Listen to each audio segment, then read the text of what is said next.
S, ಇವತ್ತು ಯಾವ ಕ್ಷೇತ್ರದ ಬಗ್ಗೆ ಪರಿಚಯ? ಧಾರವಾಡ ಲೋಕಸಭಾ ಕ್ಷೇತ್ರದ ಬಗ್ಗೆ ತಿಳಿದುಕೊಳ್ಳೋಣ ವೀಕ್ಷಕರೇ. ಲೋಕಸಭಾ ಸಾರ್ವತ್ರಿಕ ಚುನಾವಣೆ ಭಾರೀ ಮಟ್ಟದಲ್ಲಿ ಕಾವೇರಿದೆ. ಘಟಾನುಘಟಿ ನಾಯಕರಿಂದ ಮತಬೇಟೆ ಕೂಡ ಭರ್ಜರಿಯಾಗಿ ನಡೀತಾ ಇದೆ. ಅತಿರಥರು ಕಾಲಿಗೆ ಚಕ್ರ ಕಟ್ಟಿಕೊಂಡಂತೆ ಮತದಾರ ಪ್ರಭುಗಳ ಮನವೊಲಿಸೋದಕ್ಕೆ ನಿರತರಾಗಿದ್ದಾರೆ.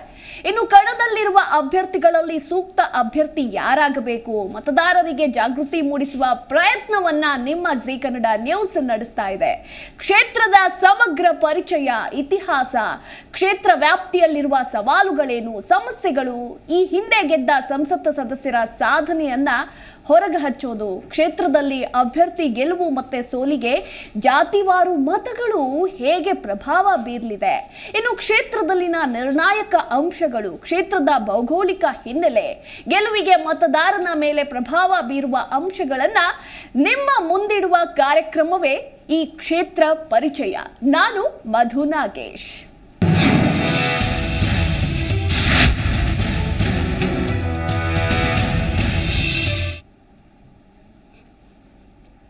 ವೀಕ್ಷಕರೇ, ಸಾಹಿತಿಗಳ ಸ್ವರ್ಗ, ಸಂಗೀತ ಲೋಕದ ತವರು ಮನೆ, ಹೋರಾಟದ ನಾಡು, ವಿದ್ಯಾಕಾಶಿ ಅಂತಲೇ ರಾಜ್ಯದಲ್ಲಿ ಗುರುತಿಸಿಕೊಂಡಿರುವ ಜಿಲ್ಲೆ ಅಂದ್ರೆ ಅದು ಧಾರವಾಡ. ಎಸ್, ಧಾರವಾಡ ಲೋಕಸಭಾ ಚುನಾವಣೆಯ ಸದ್ಯದ ಸ್ಥಿತಿಗತಿ ಹೇಗಿದೆ, ಯಾರ ಪರ ಯಾರ ಒಲವಿದೆ, 30ಕ್ಕೂ ಹೆಚ್ಚು ವರ್ಷಗಳಿಂದ ಬಿಜೆಪಿಗೆ ಮತ ನೀಡುತ್ತಾ ಬಂದಿರುವ ಮತದಾರ ಈ ಬಾರಿ ಮತ್ತೆ ಪ್ರಹ್ಲಾದ್ ಜೋಶಿಗೆ ಕೈ ಹಿಡಿತಾರಾ ಅಥವಾ ಹೊಸ ವ್ಯಕ್ತಿಯನ್ನ ಆಯ್ಕೆ ಮಾಡಿ ಮತ್ತೆ ಕಾಂಗ್ರೆಸ್ ಧ್ವಜವನ್ನ ಎತ್ತಿ ಹಿಡಿತಾರಾ ಅನ್ನೋದನ್ನ ಕಾದು ನೋಡಬೇಕು. ಮತದಾರನ ಮನದಲ್ಲಿ ಏನಿದೆ ಅನ್ನೋದರ ಕುರಿತಾಗಿ ಇವತ್ತು ನಾವು ತಿಳಿದುಕೊಳ್ಳೋಣ. ಹಾಗೆ ಸಾಕಷ್ಟು ಕುತೂಹಲ ಕೂಡ ಮೂಡಿಸಿದೆ ಅಂತಾನೆ ಹೇಳಬಹುದು.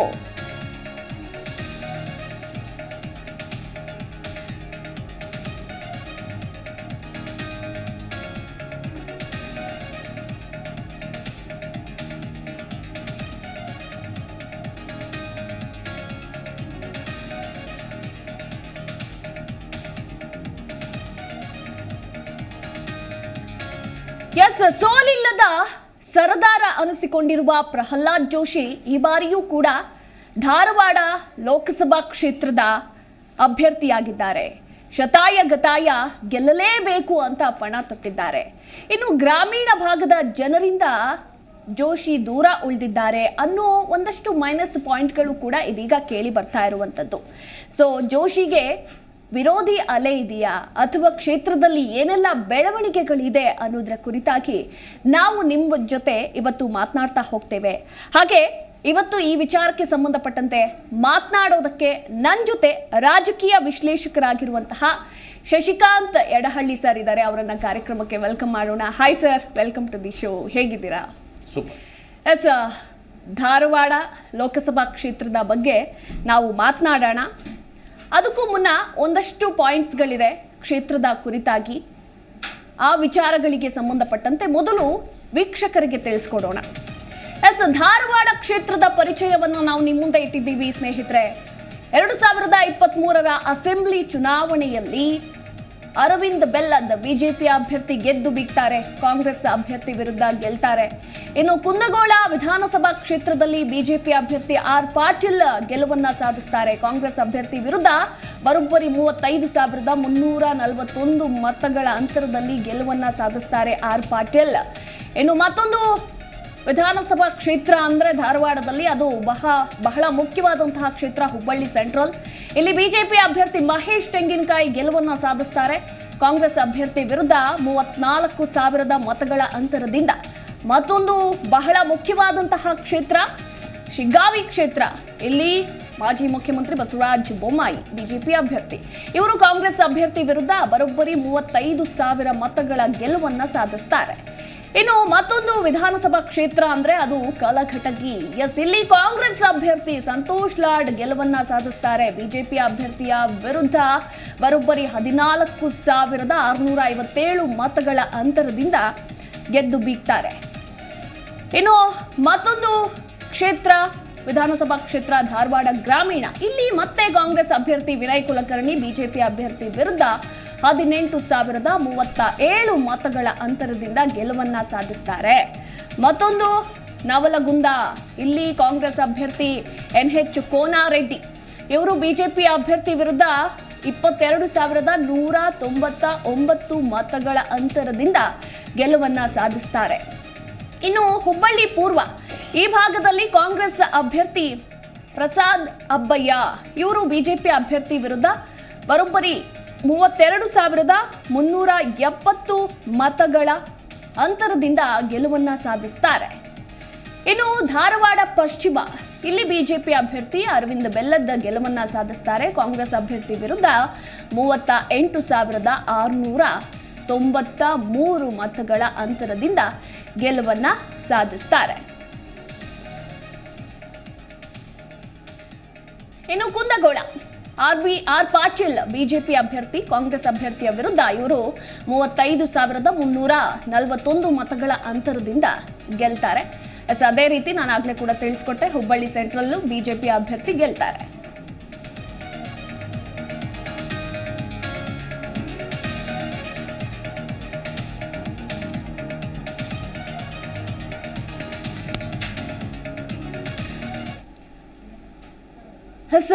ಬಹಳ ಮುಖ್ಯವಾದಂತಹ ಕ್ಷೇತ್ರ ಈ ಧಾರವಾಡ ಕ್ಷೇತ್ರ ಅಂತಾನೆ ಹೇಳಬಹುದು. ಸದ್ಯ ಈಗ ಹೇಗಾದ್ರೂ ಆಗ್ಲಿ ಗೆಲ್ಲಲೇಬೇಕು ಅಂತ ಬಿಜೆಪಿ ಅಭ್ಯರ್ಥಿ ಇರಬಹುದು, ಕಾಂಗ್ರೆಸ್ ಅಭ್ಯರ್ಥಿ ಇರಬಹುದು, ಶತಾಯ ಗತಾಯ ಗೆಲ್ಲಬೇಕು ಅಂತ ಶ್ರಮಿಸ್ತಾ ಇದ್ದಾರೆ. ಅಬ್ಬರದ ಪ್ರಚಾರದಲ್ಲೂ ಕೂಡ ತೊಡಗಿಕೊಂಡಿದ್ದಾರೆ.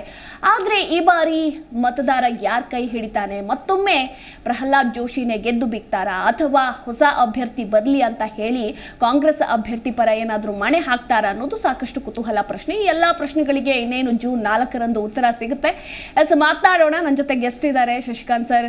ಎಸ್ ಸರ್, ಮೊದಲನೇದಾಗಿ ಏನು ಹೇಳ್ತೀರಾ ಧಾರವಾಡ ಕ್ಷೇತ್ರದ ಲೋಕಸಭಾ ಕ್ಷೇತ್ರದ ಬಗ್ಗೆ? ಧಾರವಾಡ ಕ್ಷೇತ್ರ ಅಂತಂದರೆ ಅದು ಹೆಚ್ಚು ಕಡಿಮೆ ಬಿಜೆಪಿಯ ಒಂದು ಭದ್ರಕೋಟೆ ಆಗಿದೆ. ಹೌದು. ಅದಕ್ಕಿಂತ ಮುಂಚೆ ವಿಜಯ್ ಸಂಕೇಶ್ವರ್ ಅವರು ಅಲ್ಲಿ 3 ಬಾರಿ ಆಯ್ಕೆಯಾಗಿದ್ದಾರೆ. 1996ರಿಂದ ಸತತವಾಗಿ 3 ಬಾರಿ ಆಯ್ಕೆಯಾದರು. ಅದರ ನಂತರ ಅವರು ಭಿನ್ನಾಭಿಪ್ರಾಯದಿಂದಾಗಿ ತಮ್ಮದೇ ಆದಂಥ ಒಂದು ಕನ್ನಡ ನಾಡು ಅಂತ ಪಕ್ಷ ಕಟ್ಟಿ ಹೋದರು. ಅದರ ನಂತರ ಪ್ರಹ್ಲಾದ್ ಜೋಶಿ ಅವರು ಅಲ್ಲಿ ಆಯ್ಕೆ ಆಗ್ತಾ ಬಂದಿದ್ದಾರೆ. ಭಾಳ ವಂಡರ್ಫುಲ್ ಥಿಂಗ್ ಅಂತಂದರೆ ಬೇರೆ ಕಡೆ ಎಲ್ಲ ಕಡೆಗೂ ಸಹಿತ ಜಾತಿ ಆಧಾರಿತವಾಗಿರ್ತಕ್ಕಂಥ ಚುನಾವಣೆ ನಡೆಯುತ್ತೆ. ಇಲ್ಲಿ ನೋಡಿ, ಈ ಪ್ರಹ್ಲಾದ್ ಜೋಶಿ ಅವರು ಇದಾರ, ಅಲ್ಲಿ ಇರ್ತಕ್ಕಂಥ ಅಲ್ಪಸಂಖ್ಯಾತರು ಬ್ರಾಹ್ಮಣರು. ಆ ಬ್ರಾಹ್ಮಣರು ಇರ್ತಕ್ಕಂಥವ್ರು ಒಂದು 80,000 ಜನ. ಅಲ್ಲಿ ಟೋಟಲ್ ಇರೋರು 18 ಲಕ್ಷ ಜನದಲ್ಲಿ ಇವರೇ 80,000 ಜನ. ಅದರ ಇಷ್ಟು ಕಡಿಮೆ ಜನಸಂಖ್ಯೆಯ ಜಾತಿಯ ಸಮುದಾಯದ ಇದ್ರೂ ಸಹಿತ ಇವರು ಸತತವಾಗಿ ಇಲ್ಲಿವರೆಗೂ ಆಯ್ಕೆ ಆಗ್ತಾನೆ ಬಂದಿದ್ದಾರೆ. ಅದರ ಅರ್ಥ ಏನಂದ್ರೆ, ಬೇರೆ ಕಡೆ ಜಾತಿ ಫ್ಯಾಕ್ಟರ್ ವರ್ಕ್ ಆದರೆ ಇಲ್ಲಿ ಜಾತಿ ಫ್ಯಾಕ್ಟರ್ ವರ್ಕ್ ಆಗ್ತಾ ಇಲ್ಲ. ಇಲ್ಲಿ ಆಗ್ತಾ ಇರೋದು ಹಿಂದುತ್ವದ ಫ್ಯಾಕ್ಟರ್. ಹೌದು, ಹಿಂದುತ್ವ ಅನ್ನೋದು ಇಲ್ಲಿ ಹೆಚ್ಚು. ನಿಮಗೆ ಗೊತ್ತಿದೆ ಇಲ್ವೋ, 1991ರಲ್ಲಿ ಬಾಬರಿ ಮಸೀದಿ ಧ್ವಂಸ ಆಯಿತು. ಅದಾದಮೇಲೆ ರಾಮ ಜನ್ಮಭೂಮಿ ವಿವಾದ ಭುಗಿಲೆತ್ತು. ಅದಾದ 1 ವರ್ಷ 2 ವರ್ಷದಲ್ಲಿ ಹುಬ್ಬಳ್ಳಿಯಲ್ಲಿ ಒಂದು ದೊಡ್ಡ ಸಮಸ್ಯೆ ಎದುರಾಯಿತು. ಅದು ಏನಂದ್ರೆ ಈದ್ಗಾ ಮೈದಾನ ಅಂತ ಇದೆ ಅಲ್ಲಿ ಒಂದು ಪ್ರಮುಖ ಜಾಗದಲ್ಲಿ. ಆ ಈದ್ಗಾ ಮೈದಾನದಲ್ಲಿ ರಾಷ್ಟ್ರ ಬಾವುಟವನ್ನ ಹಾರಿಸಬೇಕು ಅಂತ ಬಿಜೆಪಿಯವರು ನಿಂತ್ಕೊಂಡ್ರು. ಅದು ಒಂದು ಮುಸ್ಲಿಂ ಸಮುದಾಯಕ್ಕೆ ಸಂಬಂಧಪಟ್ಟಂತ ಆಚರಣೆಗಳು ಮಾಡ್ತಕ್ಕಂಥದ್ದು. ಅಂಜುಮನ್ ಅನ್ನುವಂಥ ಒಂದು ಸಂಸ್ಥೆ, ಆ ಸಂಸ್ಥೆಯ ಅಧೀನದಲ್ಲಿರ್ತಕ್ಕಂಥ ಒಂದು ಮೈದಾನ ಅದು. ಅಲ್ಲಿ ನಾವು ಧ್ವಜವನ್ನು ಹಾರಿಸ್ತೀವಿ ಅಂತ. ಸೊ ಅದು ವಾದ ವಿವಾದ ಆಯಿತು. ಅಲ್ಲಿ ಕರ್ಫ್ಯೂ ಆಯಿತು, ಕೆಲವು ಜನ ಸತ್ತು ಹೋದ್ರು, ದೊಡ್ಡ ಗಲಾಟೆ ಆಯಿತು. ಪೊಲೀಸರು ಇಡೀ ಹುಬ್ಬಳ್ಳಿ ತುಂಬ ಪೊಲೀಸರು ತುಂಬಿಕೊಂಡಿದ್ರು. ಇಷ್ಟೆಲ್ಲವೂ ಸಹಿತ ಅವರು ಹಾರಿಸ್ತಾ ಇರಲಿಲ್ಲ, ಇವ್ರು ಬಿಡ್ತಾ ಇರಲಿಲ್ಲ. ಸೊ ಗಲಾಟೆ ಆಗಿರೋದ್ರಿಂದ ಕರ್ಫ್ಯೂ ಹೇರ್ತಾ ಇದ್ರು. ಹೆಚ್ಚು ಕರ್ಫ್ಯೂ ಹೇರದಷ್ಟು, ಅಲ್ಲಿ ಗಲಾಟೆ ಆದಷ್ಟು ಅದು ಬಿಜೆಪಿ ಲಾಭ ಆಗ್ತಾ ಇತ್ತು. ಇಲ್ಲೇನಾಗ್ಬಿಡ್ತು, ಆಮೇಲೆ ಅದನ್ನ ಧರ್ಮ ರಾಜಕಾರಣಕ್ಕೆ ತಿರುಗಿಸಿದ್ರು. ಸಾವಕಾಶವಾಗಿ ತಿರುಗಿಸ್ಬಿಟ್ಟು, ನೋಡಿ ಅಲ್ಲಿ ಮುಸ್ಲಿಮರನ್ನ ಸರ್ಕಾರ ತುಷ್ಟೀಕರಣ ಮಾಡ್ತಾ ಇದೆ, ನೋಡಿ ಮುಸ್ಲಿಮರು ನಮ್ಮ ಮೇಲೆ, ನಮ್ಮ ಭಾರತದ ವಿರೋಧಿಗಳವರು, ದೇಶದ್ರೋಹಿಗಳು ನಮ್ಮ ಬಾವುಟ ಹಾರಿಸಕ್ಕೆ ಬಿಡ್ತಾ ಇಲ್ಲ. ಈ ರೀತಿಯಾಗಿ ಹಿಂದೂ ಮತಗಳನ್ನು ಕೇಂದ್ರೀಕರಣ ಮಾಡ್ತಕ್ಕಂಥ ಕೆಲಸ ಮಾಡಿದ್ರು. ಸೊ ಅದರ ಹಿನ್ನೆಲೆಯಲ್ಲಿ ಈ RSS ಸಹಿತ ಅಲ್ಲಿ ಸಾವಕಾಶವಾಗಿ ತನ್ನ ಹಿಡಿತವನ್ನ ತೊಳೆದು ಇಡೀ ಮತಕ್ಷೇತ್ರವನ್ನ. ಸೊ ಇದೆಲ್ಲದರಿಂದಾಗಿ ಅಲ್ಲಿ ಜಾತಿ ಅನ್ನೋದು ಪಕ್ಕಕ್ಕೆ ಹೋಗಿ ಅಲ್ಲಿ ಬಹಳ ಪ್ರಮುಖವಾದಂಥದ್ದು ಏನು ಅಂತಂದ್ರೆ ಹಿಂದುತ್ವ ಅನ್ನುವುದು. ಆ ಹಿಂದುತ್ವದ ಟ್ರಂಪ್ ಕಾರ್ಡ್ ಆಗಿ ಫ್ರಂಟ್ ಫೇಸ್ ಆಗಿ ಬಿಜೆಪಿ ನಿಂತ್ಕೊಳ್ತು. ಸೊ ಇದು ಅಲ್ಲಿರ್ತಕ್ಕಂಥ ಹಿನ್ನೆಲೆ ಇರ್ತಕ್ಕಂಥ ಒಂದು ಸಿನಾರಿಯೋ. ಸೊ ಆವತ್ತಿಂದ ಇವತ್ತಿನವರೆಗೂ ನಿಮಗೆ ಪ್ರಹ್ಲಾದ್ ಜೋಶಿ ಇದಾರಲ್ಲ, ಕಂಟಿನ್ಯೂಸ್ ಆಗಿ 2004ರಿಂದ ಆರಿಸಿ ಬರ್ತಾನೆ ಇದ್ದಾರೆ. ಆಯ್ತಾ. ಇಲ್ಲಿವರೆಗೂ ಅವ್ರಿಗೆ ಟಫ್ ಫೈಟ್ ಅನ್ನೋದೇ ಇಲ್ಲ. ಆಮೇಲೆ ಇನ್ನೊಂದು ವಿಶೇಷ ಏನು ಅಂತಂದ್ರೆ, ಇವರು ವಿರುದ್ಧ ನಿಂತಿರಲ್ಲ, ಅವರು ಲಿಂಗಾಯತರು. ಹೌದು, ಎರಡು ಸಲ ಲಿಂಗಾಯತರು ಅಲ್ಲ, ಇವ್ರಲ್ಲಿ ಲಿಂಗಾಯತ ಪ್ರಾಬಲ್ಯದ ಇದು ಅಲ್ಲ, ಅವ್ರು ತಕ್ಕಂಥದ್ದು ಒಂದು 7 ಲಕ್ಷ ಜನ ಅವರೇ ಇದ್ದಾರೆ ಲಿಂಗಾಯತರೆ. ಆದರೂ ಸಹಿತ ಲಿಂಗಾಯತರ ಅಭ್ಯರ್ಥಿಯಲ್ಲಿ ಸೋಲ್ತಾ ಇದ್ರು. ನಿಜ. ಯಾಕೆ ಅಂದ್ರೆ ಈ ಹಿಂದುತ್ವಕ್ಕೆ ಆ ಲಿಂಗಾಯತರು ಸಪೋರ್ಟ್ ಮಾಡ್ತಾ ಇದ್ರು. ಹೌದು. ಆದ್ದರಿಂದ ಒಂದಲ್ಲ, ಪ್ರತಿ ಎಲೆಕ್ಷನ್ ಅಲ್ಲೂ 1.25 ಲಕ್ಷ 2.25 ಲಕ್ಷದಷ್ಟು ಲೀಡಲ್ಲಿ ಆಯ್ಕೆ ಆಗ್ತಾ ಇದ್ರು. ಆದ್ರೆ ಈ ಸರ್ತಿ ಆ ತರ ಸನ್ನಿವೇಶ ಇಲ್ಲ. ಈ ಸರ್ತಿ ಚೇಂಜಸ್ ಆಗ್ಬೋದು, ಬದಲಾವಣೆಗಳು, ತುಂಬಾ ಬದಲಾವಣೆ. ಅದ್ರ ಬಗ್ಗೆ ಮಾತನಾಡೋಣ ಸರ್, ಮತ್ತೆ ಬರ್ತೀನಿ. ಎಸ್, ಈಗ ನಮ್ಮ ಪ್ರತಿನಿಧಿ ಕಲ್ಮೇಶ್ ಮಂಡ್ಯಾಳ ನೇರ ಸಂಪರ್ಕದಲ್ಲಿ ಜಾಯ್ನ್ ಆಗಿದ್ದಾರೆ.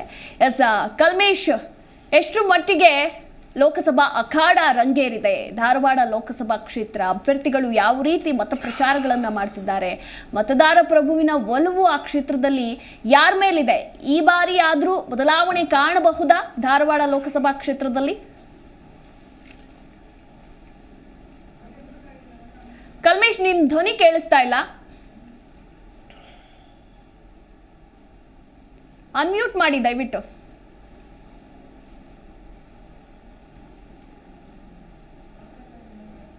ಎಸ್, ನಾವು ಮತ್ತೆ ಸಂಪರ್ಕ ಮಾಡ್ತೀವಿ.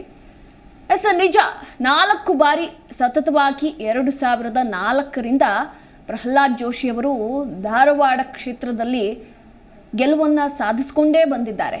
ಸೊ ಈ ಬಾರಿ ಆದರೂ ಚೇಂಜಸ್ ಕಾಣಬಹುದಾ, ಅಥವಾ ಮತ್ತೆ ಅವರೇ ಅಧಿಕಾರಕ್ಕೆ ಬರ್ತಾರಾ, ಏನು ಎತ್ತ ಅನ್ನೋದ್ರ ಕುರಿತಾಗಿ ಸಾಕಷ್ಟು ಕುತೂಹಲ ಮೂಡಿಸಿದೆ.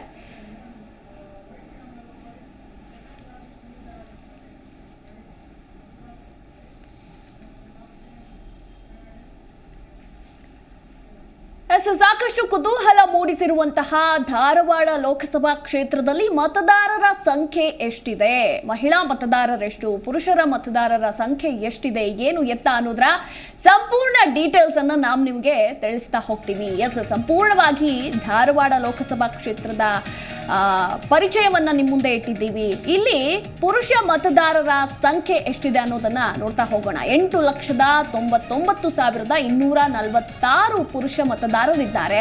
ಹಾಗೆ 8,92,043 ಮಹಿಳಾ ಮತದಾರರಿದ್ದಾರೆ. ಇನ್ನು ತೃತೀಯ ಲಿಂಗ ಮತದಾರರು 97 ಮಂದಿ. ಟೋಟಲ್ ಆಗಿ ಧಾರವಾಡ ಲೋಕಸಭಾ ಕ್ಷೇತ್ರದಲ್ಲಿ 17,91,386 ಮತದಾರರಿದ್ದಾರೆ. ಎಸ್, ಹತ್ರ 18 ಲಕ್ಷ ಅಂತ ನಾವು ಹೇಳಬಹುದು. 18 ಲಕ್ಷ ಮತದಾರರನ್ನ ಒಳಗೊಂಡಿರುವ ಧಾರವಾಡ ಲೋಕಸಭಾ ಕ್ಷೇತ್ರದಲ್ಲಿ ಈ ಬಾರಿ ಗೆದ್ದು ಬೀಗೋದು ಯಾರು? ಮತ್ತೆ MP ಆಗ್ತಾರಾ ಪ್ರಹ್ಲಾದ್ ಜೋಶಿ, ಅಥವಾ ಕಾಂಗ್ರೆಸ್ ಅಭ್ಯರ್ಥಿ ವಿನೋದ್ ಅಸೂಟಿ ಗೆದ್ದು ಬೀಗ್ತಾರಾ ಅನ್ನೋದರ ಕುರಿತಾಗಿ ಕಾದು ನೋಡಬೇಕು. ಎಸ್, ನಮ್ಮ ಪ್ರತಿನಿಧಿ ಇದೀಗ ಲೈವ್ ನಲ್ಲಿ ಜಾಯ್ನ್ ಆಗಿದ್ದಾರೆ. Yes Kalmesh, over to you. Madhu, Dharwad Lok Sabha ಕ್ಷೇತ್ರ ಸಾಕಷ್ಟು ಗಮನ ಸೆಳೆದಿದೆ. ಯಾಕಂದ್ರೆ ಕಳೆದ ಚುನಾವಣೆಯಿಂದ ಈ ಚುನಾವಣೆ ಈ ಸರಿ ಆಗೋದಿಲ್ಲ ಎಂಬುದು ಸಾಕಷ್ಟು ಈಗ ನಮಗೆ ತಿಳಿದು ಬರ್ತದೆ. ಯಾಕಂದ್ರೆ ಧಾರವಾಡ ಲೋಕಸಭಾ ಚುನಾವಣಾ ಕ್ಷೇತ್ರ ಕಳೆದ 4 ಅವಧಿಯಲ್ಲಿ ಅದು ಭಾರತೀಯ ಜನತಾ ಪಕ್ಷದ ಕೈಲಿತ್ತು. ಯಾಕಂದ್ರೆ ಈಗ ಹಾಲಿ ಸಚಿವರಾದಂಥ ಕೇಂದ್ರ ಸಚಿವರಾದಂಥ ಪ್ರಹ್ಲಾದ್ ಜೋಶಿ ಅವರು ಆ ಕ್ಷೇತ್ರವನ್ನು ಪ್ರತಿನಿಧಿಸ್ತಾ ಇದ್ದಾರೆ. ಮತ್ತೆ ಈ ಸಾರಿಯ ಕಾಂಗ್ರೆಸ್ ಅಭ್ಯರ್ಥಿಯಾಗಿ ಯುವ ನಾಯಕ ವಿನೋದ್ ಅಸೂಟಿ ಅವ್ರನ್ನ ಒಂದು ಕಣಕ್ಕಿಳಿಸಿರ್ತಕ್ಕದ್ದು ಸಾಕಷ್ಟು ರೀತಿಯ ಸ್ಟ್ರಾಟಜಿಗಳನ್ನ ಕಾಂಗ್ರೆಸ್ ಅಭ್ಯರ್ಥಿ ಮಾಡ್ತಾ ಇದ್ದಾರೆ. ಮತ್ತು ಸ್ವತಃ ಸಚಿವ ಸಂತೋಷ್ ಲಾಡ್ ಅವರು ಈ ಸಾರಿ ಇಡೀ ಚುನಾವಣೆಯ ಜವಾಬ್ದಾರಿಯನ್ನು ತೆಗೆದುಕೊಂಡಿದ್ದಾರೆ. ಪ್ರತಿಯೊಂದು ಕ್ಷೇತ್ರದಲ್ಲಿ, ಅಂದ್ರೆ ವಿಧಾನಸಭಾ ಕ್ಷೇತ್ರದಲ್ಲಿ ಯಾವ ರೀತಿ ನಾವು ಯಾವ ಮತಗಳನ್ನ ಕೇಂದ್ರೀಕೃತ ಮಾಡಿ ಮತಗಳನ್ನ ಕೇಳಬೇಕು ಮತ್ತು ಯಾವ ಯಾವ ಸಮುದಾಯದ ನಾಯಕರನ್ನ ಅಪ್ರೋಚ್ ಆಗಬೇಕು ಅನ್ನೋ ಬಗ್ಗೆ ಸಾಕಷ್ಟು ರೀತಿಯ ಒಂದು ರೀತಿಯ ಪ್ರಿಪರೇಷನ್ ಮಾಡಿ, ಪೂರ್ವ ತಯಾರಿ ಮಾಡಿ ಚುನಾವಣಾ ಕಡೆ ಕೇಳ್ತಿರತಕ್ಕದ್ದು. ಅದರ ಜೊತೆಗೆ ಕೆಲ ಕೇಂದ್ರದ ಯೋಜನೆಗಳಿರ್ಬೋದು ಮತ್ತು ಪ್ರಧಾನಿ ನರೇಂದ್ರ ಮೋದಿ ಅವರ ಮುಖಂಡ ಇಟ್ಕೊಂಡು ಪ್ರಹ್ಲಾದ್ ಜೋಶಿ ಅವರು ಮತ್ತೆ ಅವರು ಚುನಾವಣೆಗೆ ಇಳಿದಿದ್ದಾರೆ. ಆದ್ರೆ ಈ ಸಾರಿ ಮತ್ತೊಂದು ಪ್ರಮುಖವಾದ ಅಂಶ ಏನಂದ್ರೆ, ದಿಂಗಾಲೇಶ್ವರ ಮಹಾಸ್ವಾಮೀಜಿ, ಶಿರಟಿಯ ಫಕೀರ ದಿಂಗಾಲೇಶ್ವರ ಮಹಾಸ್ವಾಮೀಜಿ ಪಕ್ಷೇತರ ಅಭ್ಯರ್ಥಿಯಾಗಿ ಕಣಕ್ಕಿಳಿದ್ರಿಂದ ಇಲ್ಲಿ ಒಂದು ರೀತಿಯ ತ್ರಿಕೋನ ಸ್ಪರ್ಧೆ ಆಗುವ ಸಾಧ್ಯತೆ ಇದೆ. ಯಾಕಂದ್ರೆ ಪ್ರಹ್ಲಾದ್ ಜೋಶಿ ಅವರು ಸ್ವಜನ ಪಕ್ಷಪಾತ ಮಾಡ್ತಿದ್ದಾರೆ. ಸಾಕಷ್ಟು ರೀತಿಯ ತಮಗೆ ಬೇಕಾದ ರೀತಿಯ ಅಧಿಕಾರವನ್ನ, ಒಂದು ರೀತಿಯ ಸರ್ವಾಧಿಕಾರತ್ವವನ್ನ ಮಾಡ್ತಾ ಇದ್ದಾರೆ ಎಂಬ ಗಂಭೀರ ಆರೋಪ ಸಹ ಇದೆ. ಇದರಿಂದಾಗಿ ಜನರು ಸಹಜವಾಗಿ ಸ್ವಲ್ಪ ರೀತಿಯ ಬೇಜಾರಾಗಿದ್ದಾರೆ. ಅದರಿಂದ ಈ ಸರ್ ಬದಲಾವಣೆಯನ್ನ ಬಯಸ್ತಾ ಇದ್ದಾರೆ.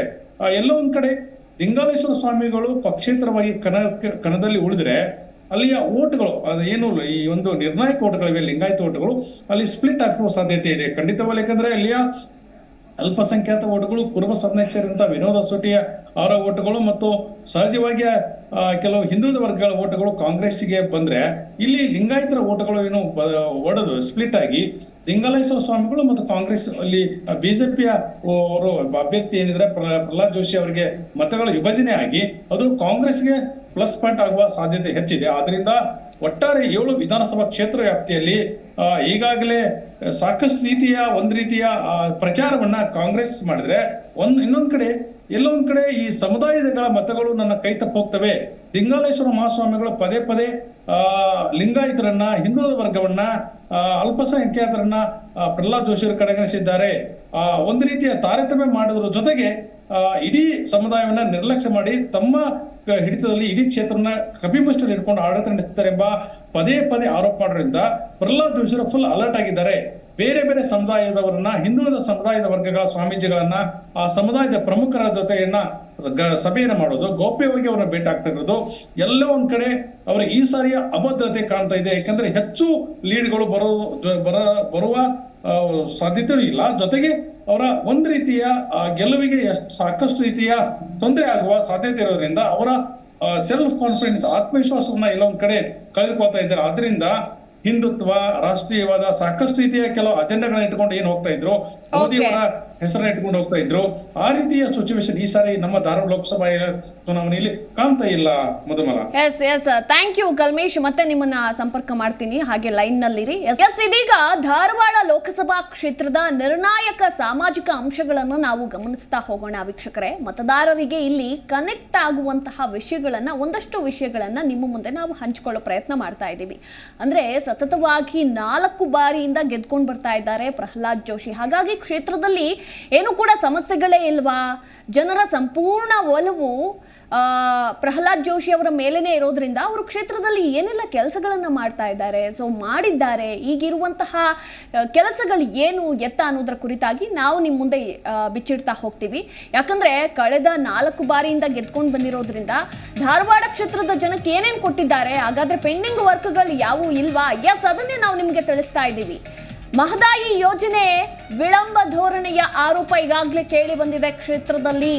ಇದ್ರ ಜೊತೆಗೆ ಲಲಿತಾ ಕಲಾ ಅಕಾಡೆಮಿ ಶಂಕುಸ್ಥಾಪನೆ ಕಟ್ಟಡವೂ ಕೂಡ ಇಲ್ಲಿ ವಿಳಂಬ ಆಗಿದೆ.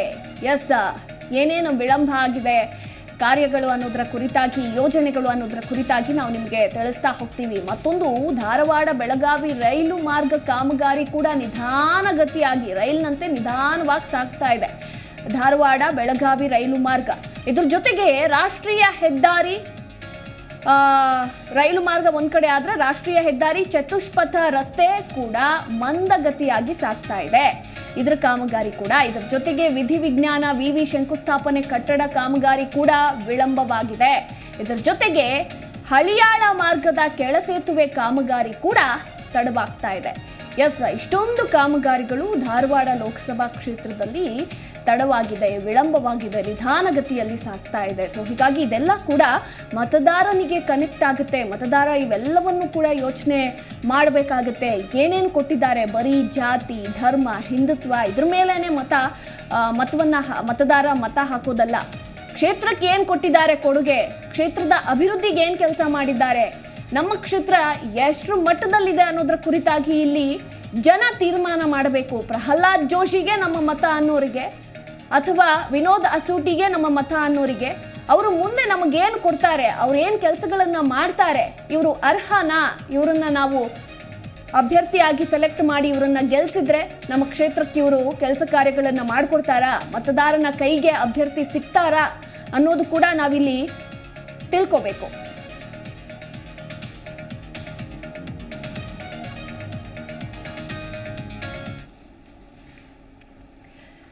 ಸಾಕಷ್ಟು ವಿಚಾರಗಳಿದೆ. ಇನ್ನು ಧಾರವಾಡ ಲೋಕಸಭಾ ಕ್ಷೇತ್ರದ ಕುರಿತಾಗಿ ಮಾತನಾಡೋದಕ್ಕೆ ಸರ್ ಶಶಿಕಾಂತ್ ಸರ್, ನೀವು ಹೇಳ್ತಾ ಇದ್ರಿ ಸೊ ಜಾತಿ ಲೆಕ್ಕಾಚಾರ ಇರಬಹುದು, ಹಿಂದುತ್ವದ ಕುರಿತಾಗಿ, ಹಾಗೆ ಧಾರವಾಡದ ಹಿನ್ನೆಲೆಯನ್ನು ನಾವು ಮಾತಾಡ್ತಾ ಹೋದರೆ ನಿಜಕ್ಕೂ ಕೂಡ ಈ ಟೈಮ್ ಸಾಕಾಗೋದಿಲ್ಲ ಅಂತ ಅನಿಸುತ್ತೆ.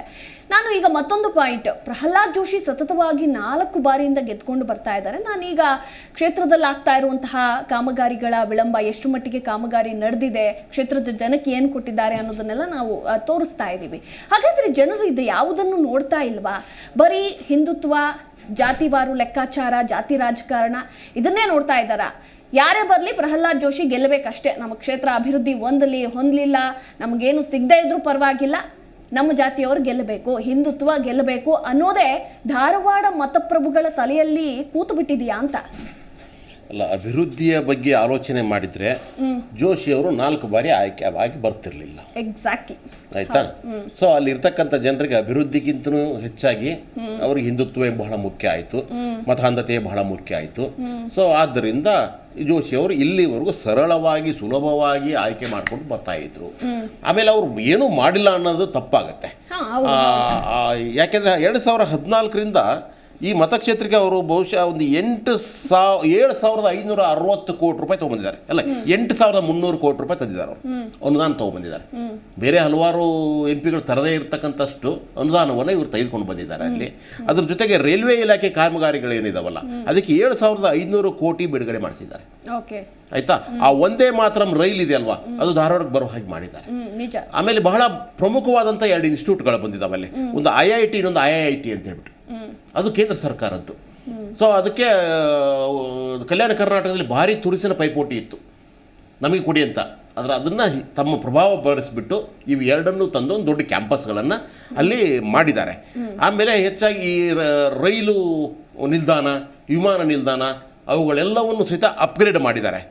ಸೊ ಆದ್ದರಿಂದ ಇವುಗಳ ಜೊತೆಗೆ ಈ ಹೆದ್ದಾರಿ ಕಾರ್ಯಕ್ರಮಗಳು ನಡೀತಾ ಇದ್ದಾವೆ.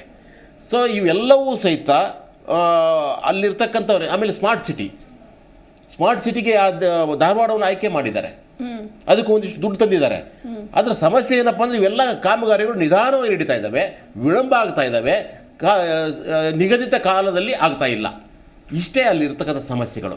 ಸೊ ಆದ್ದರಿಂದ ತಂದಿದ್ದಾರೆ, ಅಲ್ಲಿ ಕೆಲಸಗಳು ಆಗ್ತಾ ಇದ್ದಾವೆ.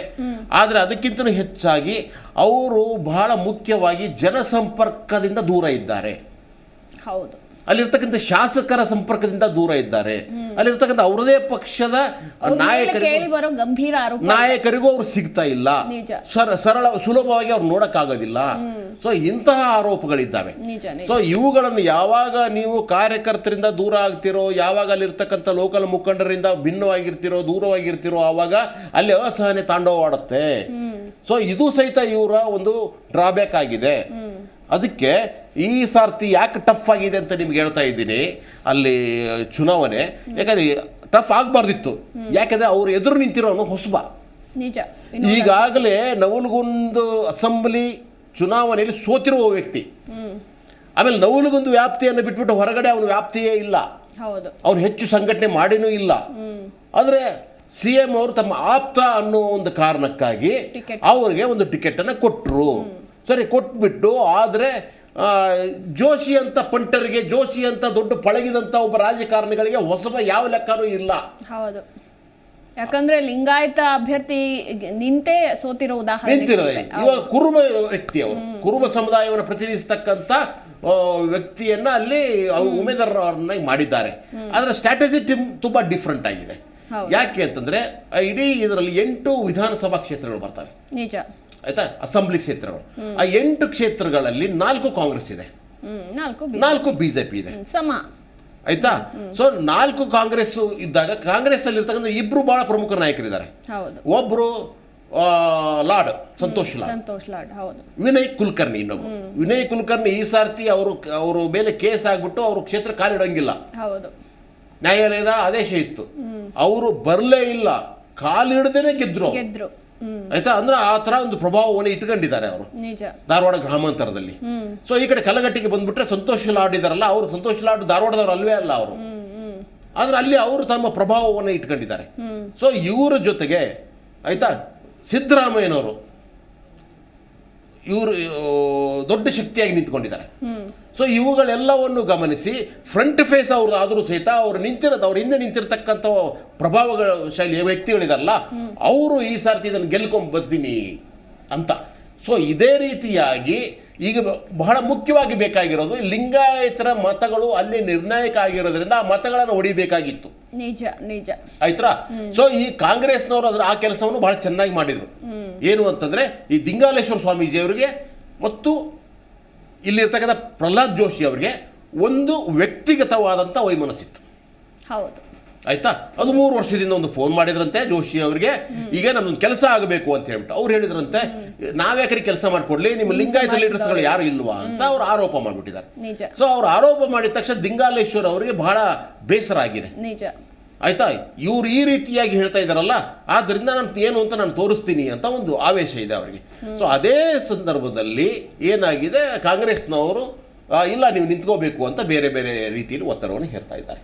ಸೊ ಇಂಥ ಸಂದರ್ಭದಲ್ಲಿ ಇವಾಗ ಈ ಲಿಂಗಾಯತ ಮತಗಳನ್ನು ಹೇಗೆ ಹೊಡಿಬೇಕು, ಇನ್ನಲ್ಲಿ ಎಲ್ಲ ಲಿಂಗಾಯತ ಮಠದ ಸ್ವಾಮಿಗಳಿದ್ದಾರೆ, ಮಠಗಳಿದಾವೆ, ಅಲ್ಲಿ ಜಗದ್ಗುರುಗಳಿದ್ದಾರೆ. ಈ ಎಲ್ಲ ಸ್ವಾಮಿಗಳನ್ನು ಸಹಿತ ಈಗ 2 ಭಾಗ ಆಗ್ಬಿಟ್ಟಿದ್ದಾವೆ. ಒಂದು ಈ ದಿಂಗಾಲೇಶ್ವರಿಗೆ ಸಪೋರ್ಟ್ ಮಾಡ್ತಕ್ಕಂಥವ್ರು, ಅವಚನಾನಂದ ಶ್ರೀ ಇಂಥವ್ರು, ಇನ್ನು ಕೆಲ ಜನ ಈ ಕಡೆಗಿದ್ದಾರೆ. ಸೊ ಈ ಎರಡನ್ನೂ ಅದರಲ್ಲೇ ಬದಲಾಯಿಸಿ ಈಗ ಜೋಶಿ ಅವರಿಗೆ ಎಂದೂ ಇಲ್ಲದಂಥ ಒಂದು ಸಂಘರ್ಷಮಯವಾದ ವಾತಾವರಣ, ಸಂಕಷ್ಟದ ಪರಿಸ್ಥಿತಿಯಲ್ಲಿ ಸಿಲುಕೊಂಡಿದ್ದಾರೆ. ಎಸ್, ಮಾತಾಡೋಣ ಸರ್ ಈ ಕುರಿತಾಗಿ. ಎಸ್, ನಮ್ಮ ಪ್ರತಿನಿಧಿ ಕಲ್ಮೇಶ್ ಇದ್ದಾರೆ. ಎಸ್ ಕಲ್ಮೇಶ್, ಈಗಷ್ಟೇ ನಾವು ದಿಂಗಾಲೇಶ್ವರ ಶ್ರೀಗಳ ಕುರಿತಾಗಿ ಚರ್ಚೆಯನ್ನ ಮಾಡ್ತಾ ಇದ್ವಿ.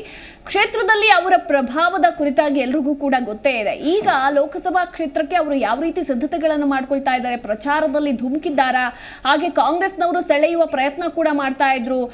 ಕಾಂಗ್ರೆಸ್ ಅಭ್ಯರ್ಥಿ ವಿನೋದ್ ಅಸೂಟಿ ಅವರ ಬದಲಾವಣೆ ಕುರಿತಾಗಿ ಕೂಡ ಚರ್ಚೆಗಳು ಬರ್ತಾ ಇತ್ತು. ಡಿಕೆಶಿ ಒಪ್ಪಿಗೆ ಸೂಚಿಸಿದ್ದಾರೆ, ಆದರೆ ಸಿದ್ದರಾಮಯ್ಯ ಬಣ ಒಪ್ಪಿಗೆ ಸೂಚಿಸಿಲ್ಲ ಅಂತ ಹೇಳಲಾಗ್ತಾ ಇತ್ತು.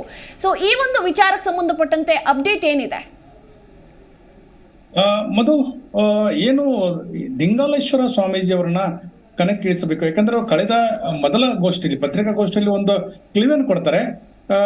ಒಂದು ಪ್ರಹ್ಲಾದ್ ಜೋಶಿ ಅವರ ಮೇಲೆ ನೇರವಾದಂತ ಆರೋಪ ಮಾಡ್ತಾರೆ. ಪ್ರಹ್ಲಾದ್ ಜೋಶಿ ಅವರು ಸಾಕಷ್ಟು ಸ್ವಜನ ಪಕ್ಷಪಾತ ಮಾಡ್ತಾರೆ, ಯಾವುದೇ ಅಭಿವೃದ್ಧಿ ಕೆಲಸ ಮಾಡ್ತಾ ಇಲ್ಲ, ಅವರನ್ನ ಸೋಲಿಸೋದೇ ಅನಿವಾರ್ಯ, ಯಾಕಂದ್ರೆ ಪ್ರಹ್ಲಾದ್ ಜೋಶಿ ಅವರು ಸೋಲಬೇಕು ಅನ್ನೋದೊಂದು 1 ಪಾಯಿಂಟ್ ಅಜೆಂಡಾ ಇಟ್ಕೊಂಡು ಅವರು ಒಂದು ಸುದ್ದಿಗೋಷ್ಠಿ ಮಾಡ್ತಾರೆ. ನಂತರ ಹಿಂದ್ಗಡೆ ಅವರ ಏನು ಆ ಸುದ್ದಿಗೋಷ್ಠಿ ಅಥವಾ ಮುಂದೆ ಚುನಾವಣೆಗೆ ಸ್ಪರ್ಧೆಯನ್ನ ಮಾಡಬೇಕು ಅನ್ನೋ ವಿಚಾರಕ್ಕಿಂತ ಮುಂಚೆ ಹಲವಾರು ವಿಚಾರಗಳನ್ನ ಹಂಚ್ಕೊಳ್ತಾರೆ.